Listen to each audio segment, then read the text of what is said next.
Hey, this is Matt once again. Welcome back to another video. There's another paid request, this time from Robert. Thank you so much for that. For those interested in requesting pretty much any type of videos, topics, reactions, reviews, re-reviews, randomness, out of the blueness, commentaries, pretty much anything, feel free to send it either directly to my PayPal or join my Patreon. Both links are down below in the info box down below. Now, at the end, just use any background noise, whether it be my neighbor's roosters, whether it be any other thing. But Robert wanted me to rank Sylvester Stallone's cop performances. Although technically one's an FBI agent, but he used to be a cop. Officer roles, however you want to put it. And he said worst to best, but I figured I would do best to worst. That way the more I get tired, the more angry I'll get on some of these lesser ones. Now, I am a Stallone fan. I don't think he's been in much in the past 10 years worth of crap. Except sadly Suicide Squad 2. Even my body literally, if you didn't hear that, my body literally went in a sigh of sadness. Verbally. When I thought of Stallone's career in the past 10 years. Because I know he could do better. I know he could do better. I know he should do better. Even in his older age, then he should try more riskier roles like Nick Cage is doing. Granted, Nick Cage is doing it because of money, but then you still get a Willy's Wonderland and a Mandy and something else of that nature. If Stallone did films like Mandy and Willy's Wonderland, I wouldn't be complaining about him so much. I really wouldn't. Because they'd be better than Backtrace. But anyway, for cop roles, number one for me, my favorite is easily Marion Cobretti and Cobra. I love Cobra. I wish we could see that unrated version. I think it's long gone because it was a much more violent version when it was made. But a lot of stuff was cut out because it wanted to compete with Top Gun. So it wanted more. It wanted a certain running time. Also, I'm sure for the MPAA, Motion Picture Association of America, they wanted to not worry about trouble with the ratings board, so sadly violence was cut out. I wish we could see that cut, but I think it no longer exists. But I love Cobretti. The look, the style, the sunglasses, the gun with the Cobra on the handle, the specific gun he has, the Jatomatic, which I've never seen in another film before or since. So it's cool that that gun is like unique to that one film. I wonder why that is. I'm surprised there's been no other film that has ever even tried to have that type of gun again. You know, the cool car that he drives, great one-liners. This red law stops, and I start. Sucker. Or, you're a disease, and I'm the cure. It just, again, memorable lines, just oozes badassery. I mean, he cuts pizza up with scissors. He is soft-spoken. Like, his type of performance is what Judge Dredd should have been. Consistently that low, growly voice. In America. Like, his narration sounds like a narration Judge Dredd would have given about, now or the future. I mean, him, where the law stops, I start. That could be a Judge Dredd line. And so that's why, to me, this is his real Judge Dredd movie. Like, Cobra is Stallone's real Judge Dredd movie. He just doesn't have the gear. And the film itself I love, but if these are more about the roles, Marion Cobretti just oozes badassery. Kind of his take on Dirty Harry. I mean, you even have other actors from Dirty Harry films in the movie. His partner is the same actor who was Dirty Harry's partner in the first Dirty Harry film. The villain in that film is one of the police officers here, who's with Art LaFleur, the two of them, and Andrew Robinson is the actor's name. Then he was the villain, Scorpio, in Dirty Harry. He's in this as one of the officers that gives Cobretti a hard time.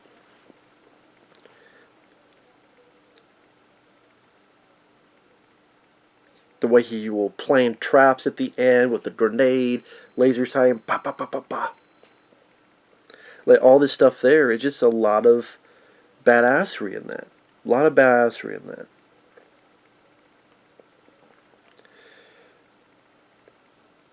And if you're wondering, again, more background noise. There's a TV that I forgot to shut off, but I'll just keep going now.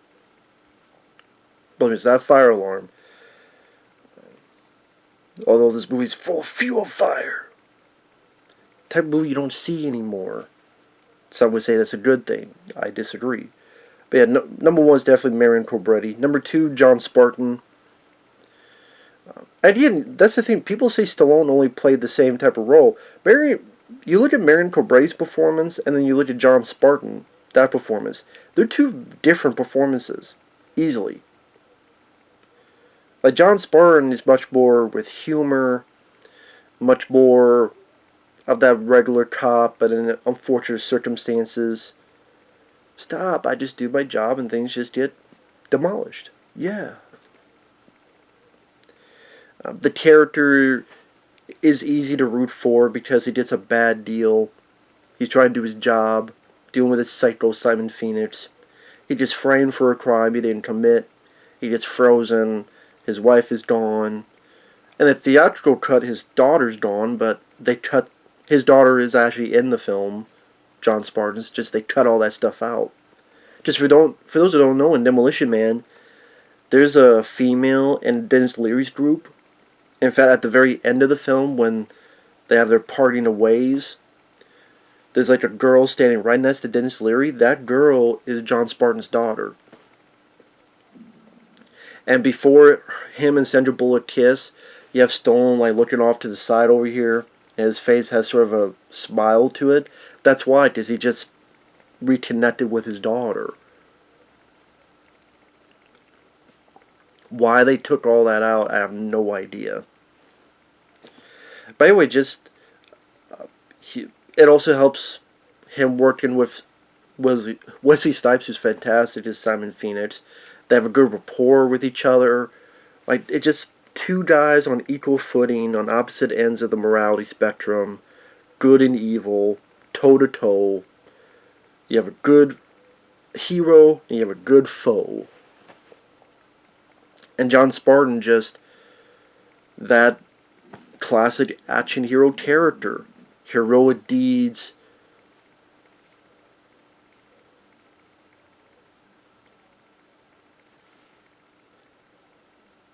You don't regret this for the rest of your life.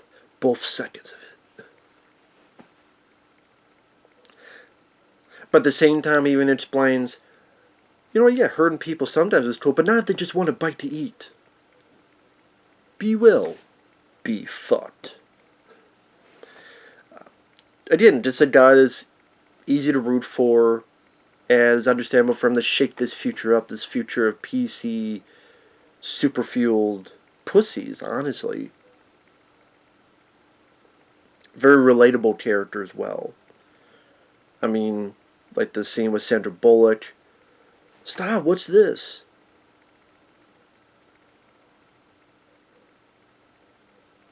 You know, I want to do the Hunter Junker. I want to do the Hunter Chunker.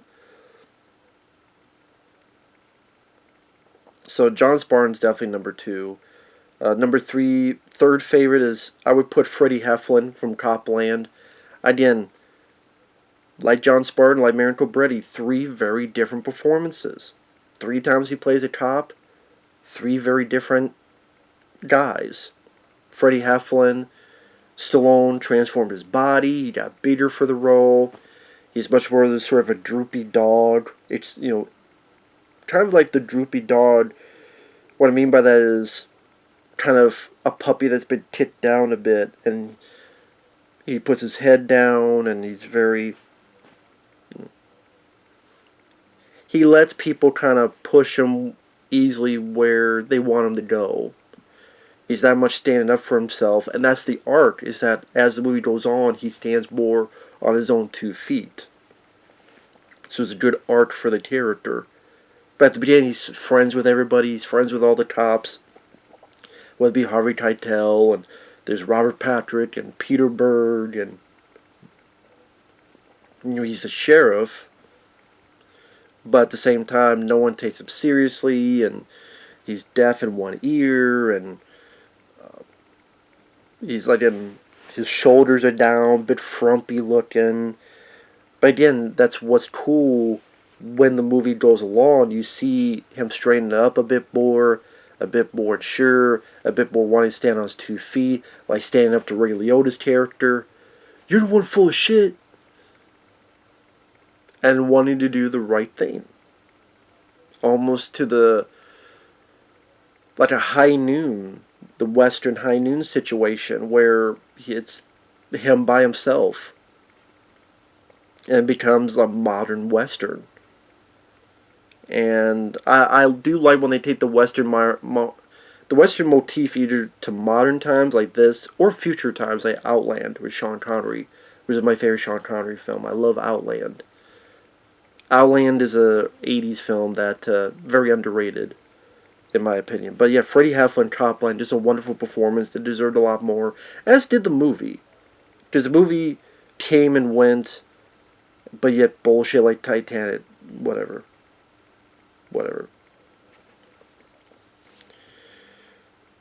Number 4, I would put Jake Malloy. Granted, he's an FBI agent, but he used to be a cop.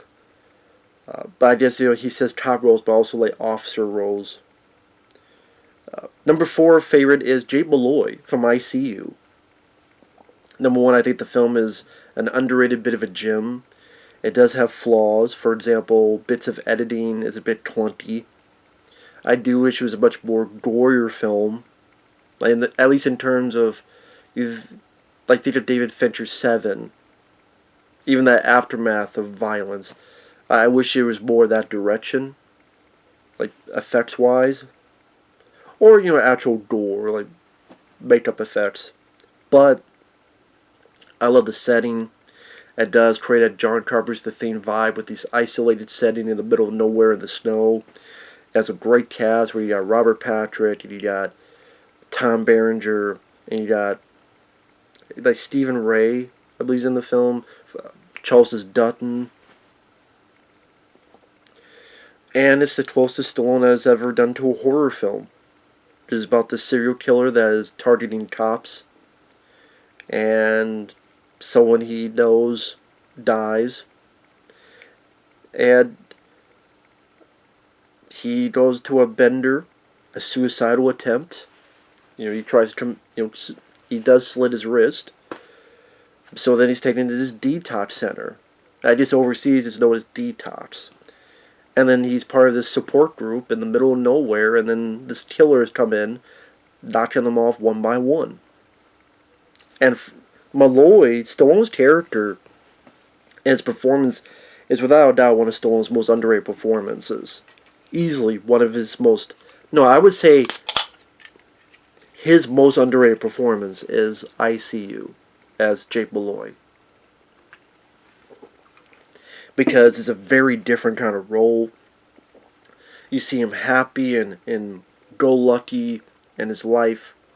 And then when that turning point happens, you see the total 180 change. His eyes are more sunken. He's drinking more. He's more depressed. Charles Dutton does a good job working with him. Again, just to the point of despair, he's ready to try to off himself. And throughout, he's just like a broken man. And then ultimately, he decides to... He finds out what's going on, and that gets him back to his journey of recovery, honestly. I see you. You see this. If you haven't seen the film, it's a very satisfying moment at the end. I think ICU... No, it's not an action-packed movie. It's never meant to be an action film. But it's not nearly deserving its bad reputation. And that's why, again, I'm the guy that This is why I would never want to be part of the industry, because I'm like, I think ICU is a damn good movie, and I know people who also liked it, which is cool, but we're in the minority. And but then a film like fucking Shang-Chi or Black Widow or fucking whatever's the greatest, one of the best movies of the year apparently. Number 5, Ray Tango, Tango and Cash. I did another interesting performance and character because I wouldn't call him a bookworm, but close to it. And you never, again, like each of these 5 roles are different from one another. Again, people want to say Stallone can't act. I always thought he could act. Oh, Stallone can't play a different character. I always disagree with that. Again, you look at these 5. Baron Cobretti, oozing badassery. Like I said, John Spartan, more of like a normal, everyday cop. Freddie Hefflin, Malloy, more of the disturbed, shaken, not sure what to do next type of character. And then Ray Tango, he's got the glasses and loves reading the newspaper, almost like wants to be like a banker, it seems like, or more a Wall Street guy, but he's also a cop.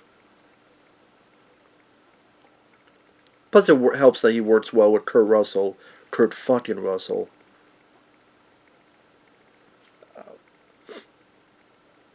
I love his friendship with his sister, and then being unsure about Kurt Russell's advances on his sister. Did you pump uglies with my sister? Like, one of my favorite bits is when they're trying to play bad cop, worst cop with Brian James, where he's tied up and they got a grenade to his mouth. You want to get sticky? Get back, Jack. Do. You're psycho. And then Stallone has his look like... it's more of a... Compared to all of these, it's definitely more of a playful performance. Like, he's able to be more playful with his banter with Kurt Russell and their back and forth dialogue. What are you doing? And Kurt Russell's like, soap. Don't flatter yourself, Pee-wee. I don't know you that well. You keep dreaming, Minnie Mouse. And I think, though, that banter and chemistry that he has with Kurt Russell definitely helps that character be built up well in a satisfying fashion. So, I mean, Marion Cobretti, John Spartan, Freddie Hefflin, Jake Malloy, Ray Tango are definitely my favorite officer roles that Stallone partook in. And then number 6, De Silver, Nighthawks.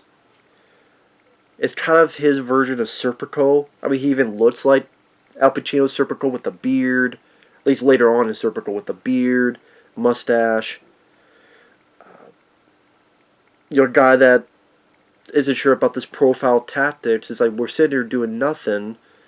And the guy's like, well, you gotta learn this. And I still remember the moment where Billy D. Williams gets hurt. And Stallone yells, "You're fucking dead! You're fucking dead!" And Nighthawks is an underrated film. I wish, again, the uncut footage would be found. What I mean by that is when the bad guy gets killed at the end, Rutger Hauer, may he rest in peace. When you see the film, Stallone shoots like twice. But when Rutger Hauer gets out, you see like 6 bullet hits. There's like, pah, pah. But then when he crashes out the window, the door, there's like multiple other hits. Like, where the hell did that come from? Again, because it was this gradual progression that was cut down, along with other stuff, so. We can't find that. Oh, we can find deleted scenes from Halloween 5. Oh my god, we found scenes from Halloween 5.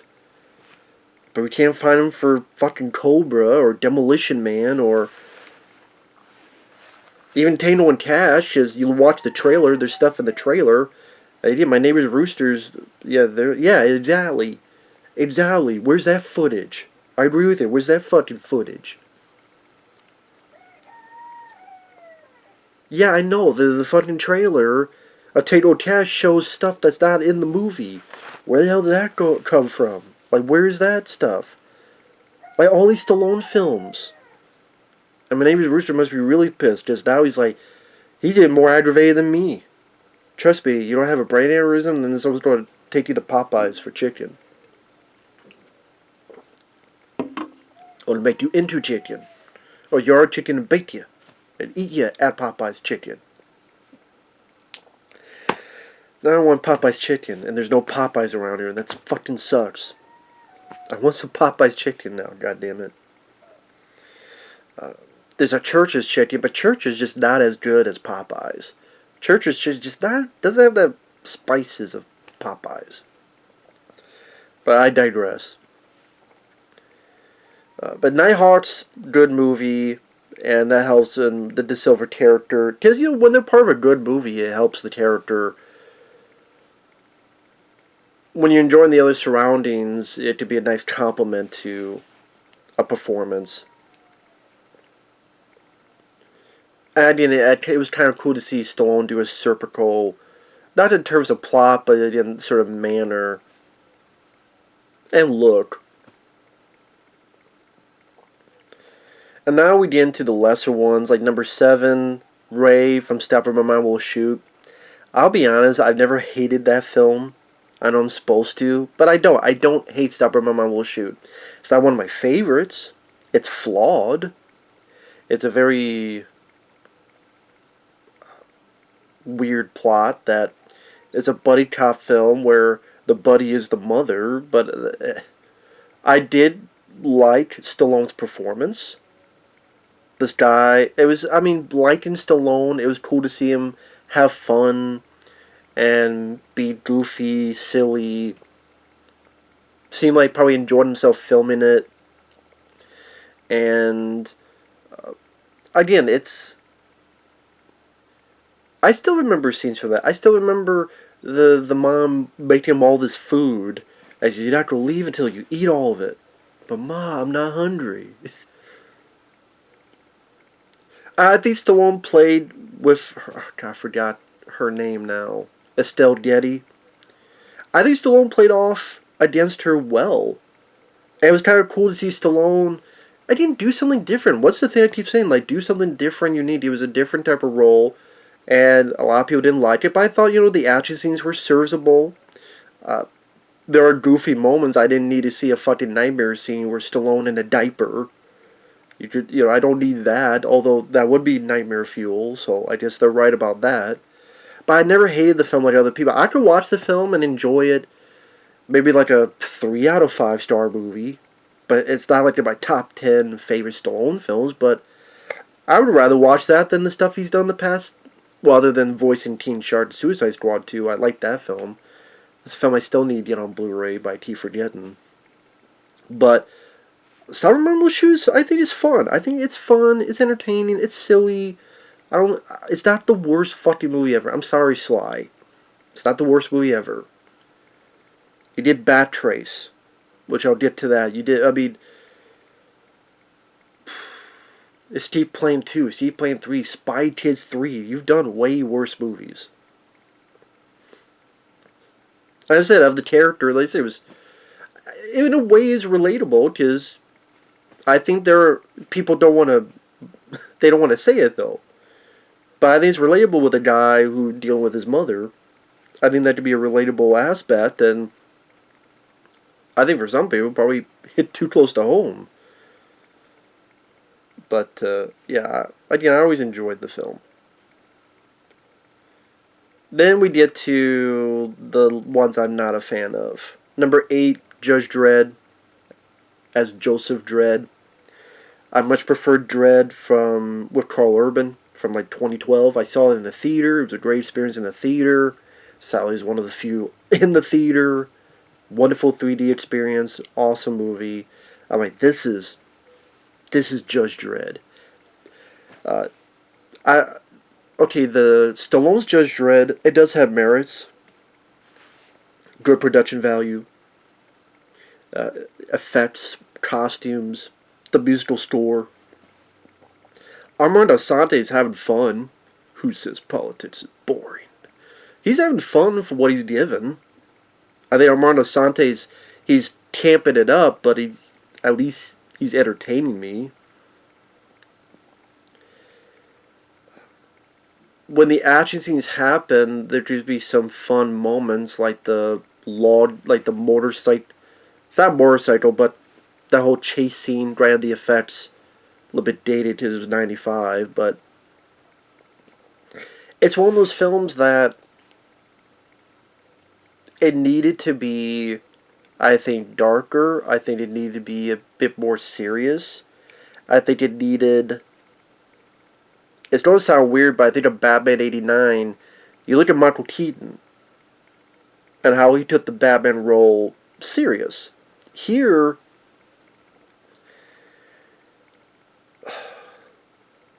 I don't want to say he didn't take it serious, but it just comes off as more of a camp fest of his performance, and it's one of Stallone's weaker performances.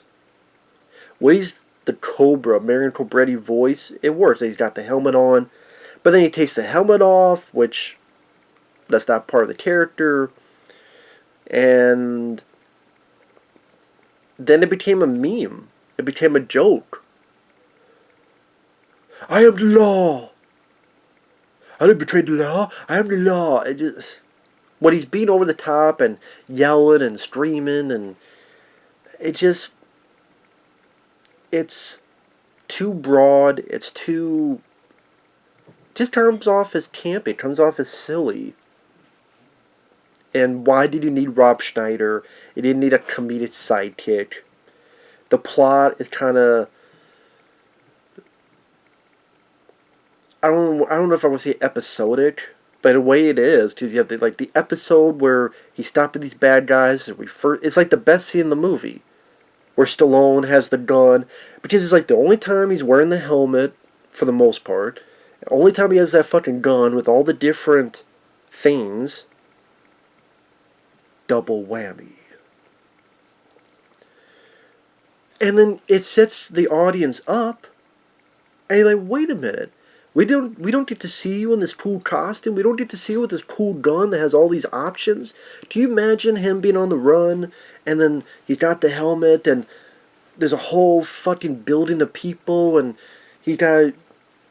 Well, Carl Urban Dredd did that. Like, imagine the plot of that Dredd film, but it was Stallone in the 90s. Would have been simple, but it would have been fucking badass. Stallone going up. It's like a video game. You survive the... You survive to the next round. And they screwed it up. They just tried to be hammy. It tried to be filled with lame lines. I knew you'd say that. Who gives a shit if you knew I said it? Because I still say it. So I didn't care for that role. Number 9, I would go with Jimmy Bobo from Bullet to the Head. I always say that because he put it on the list, but I sat there and went, well, wait a minute, I don't think he was a cop. Because again, I'm just basing it on the list he gave me, like, choose these. I'm saying there, well, wait a minute, Jimmy Bobo I don't think was a cop, and it's supposed to be a cop, so I don't know if I'd really put that on the list. I just put in there, like, least favorite roles. I mean, if we're talking about favorite roles, then number 1 for me would be John Rambo. And then I would put Gabe Walker probably number 3 of my favorite roles. Like, if it was favorite roles entirely, 1 would be John Rambo, 2 Marion Cobretti, 3 Dave Walker from Cliffhanger, 4 John Spartan, and then 5 Freddie Hefflin. And then in the top 10, probably after... Maybe after ICU or Tango and Cash, like maybe after those 2, I would put his character in Daylight, because I really liked his character in Daylight. But anyway, wherever, like I say, he mentioned Jimmy Bobo. He wasn't a cop. I don't think he was a... He was an enforcer, but that wasn't a cop. So, I'm not a fan of the... I mean, Stone's performance is not the problem. It's just... I don't know, it's... It's like, okay, Stallone's performance is that bad, but at the same time, it's not a really memorable, remarkable character either. Other than he has an axe fight with the future Aquaman, Jason Mamma Mia. Again, maybe if it was reworked, or maybe if it was in a better film, or maybe he had better company, dealing with someone who's not Doodle Cop, Son Kane. But yeah, I'm not sure why he put Jimmy Bobo on the list. Cause I don't think he's a cop. But maybe I'm wrong. Maybe I have selective amnesia on that film. I would not surprise me if I have selective amnesia on that film, but I don't. Yeah, because he hates cops. He hates Son Kane, who's a cop. He's against cops. So yeah, he's not a cop in that. But he was on the list, so I just put him there because I wasn't really big on the character. The performance was good, but I don't know, just the whole writing of that film is very forgettable. And number 10 is Sights from Backtrace. Because I don't remember a damn thing about that film, other than Matthew Modine is a star. He gets most of the screen time. Stallone is there in a role that would have been Bruce Willis's. Like, the Bruce Willis stuff he does, that's pretty much Stallone. Granted, at least he wasn't sleepwalking as much as Bruce Willis, but it's a very forgettable role. Like, he just plays a cop that anybody could have played. There's no actual character with this cop. It's just he's on the case. He realizes there's something going on. He comes in. He fires a gun a couple times. Shoots a couple people. That's pretty much it. I mean, you might as well he's the Bruce Willis character from Fire with Fire, or a number of these direct-to-video films. There's nothing to that role, and that's why of the officer roles, that's his, I think, worst role as an officer. His worst role, period, I would say, is Spy Kids 3. Because Spy Kids 3 is just embarrassing. But, with that said, thanks for watching. Take care. And we will see you guys later. Thank you for the request, Robert. And hope you guys have a good day. Bye-bye.